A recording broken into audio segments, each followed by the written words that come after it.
Pogo na nagpapanggap daw bilang call center sa Parañaque City na timbog ng mga otoridad kasama ang resibo. Walang gagalaw sa inyo. Matapos ma-rescue ang 164 na foreign nationals na napilitan umanong manlokot sa pamamagitan ng pakikipagkaibigan o pakikipagrelasyon online. Sunod ng kinumpiska ng mga operatiba ang gadgets at electronics na ginagamit daw para sa love scam.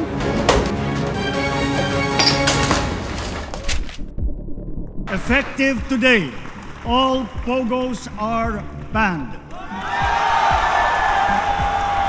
I hereby instruct PAGCOR to wind down and cease the operation of POGOs by the end of the year. Noong nakaraang sona ng Pangulong Marcos, siya ho ay nagbitiw ng kautusan, total ban sa Pogo. Ito ho ba'y kabilang na sa mga hakbangin bilang pagtalima sa kanyang utos? Yes, tuloy-tuloy ang ang investigation natin, ang intelligence gathering natin para mapatupad natin itong instruction ng ating presidente. Pakay ng utos na ito na masugpo ang mga Pogo Hub na naging sentro ng pang-abuso at panlilinlang. Walang lalayo. Sa pagsalakay ng mga otoridad sa malalaking Pogo Hub nitong taon, mga kwento ng torture at human trafficking ang naisa publiko. Vietnamese, Chinese. Kwento ng isang Malaysian national na na-rescue mula sa Zunyuan Technology na Pogo Hub sa Bamban, Tarlac. Parusa ang kapalit sa tuwing hindi nila naaabot ang kota na itinalaga sa kanila. If you didn't hit the quota or anything, it will be punishment for them. Around I think 300,000 yuan per month. I think it's 1 million pesos.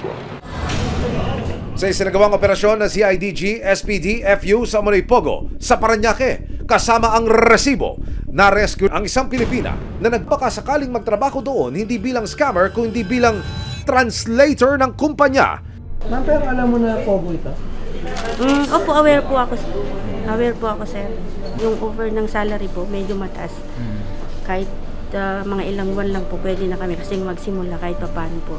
Yun lang naman po ang nagudyok sa amin para pumasok kami dito. Nagawa lang daw niya ito para sa kanyang pamilya.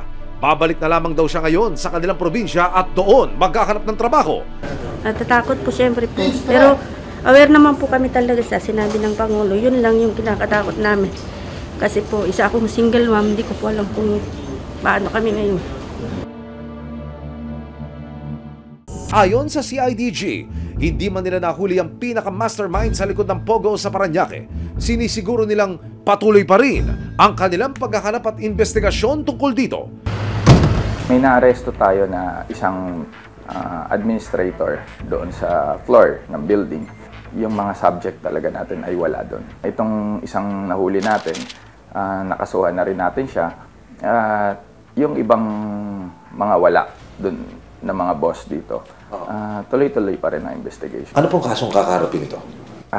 Nakasuhan natin sila ng human trafficking in relation sa RA 10175, cybercrime. Pagkatapos mahuli ang administrator, ma-rescue ang mahigit 100 foreign nationals at makumpiska ang mga computer bilang ebidensya.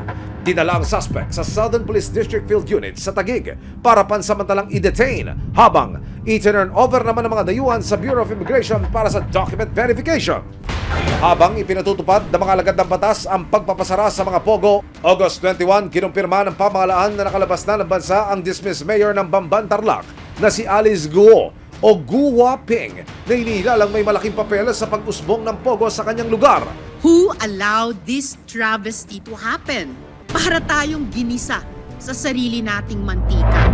Nitong Huwebes, naharang na makakawani ng Indonesian immigration ang kapatid ni Alice Guo at si Cassandra Ong na siyang itinuturong isa sa mga nasa likod ng Pogo Hub na Lucky South 99 sa Porac, Pampanga. Makalipas lang ang ilang oras, naibalik din ng Pilipinas ang dalawa. Pero hanggang ngayon, hindi pa rin matukoy ng mga opisyal kung paano nakalabas ng bansa ang dating alkalde. Para sa mga inatasang aksyonan ng mga nag-ooperate pang Pogo tulad ng CIDG, SPD, FU, hindi raw sila titigil hanggat wala nang nabibiktima ang mga Pogo. Pero nung babala na gusto kayong iparating dito ko sa mga nasa likod ng operasyon na ito, please. Talagang tuloy-tuloy ang pag-gather natin ng information at ng surveillance sa mga operator nitong illegal POGO. Sa ating publiko, maaari silang magbigay na information kahit sa mga malalapit nilang police station or pwede rin na dumiretso sila sa tanggapan ng CIDG.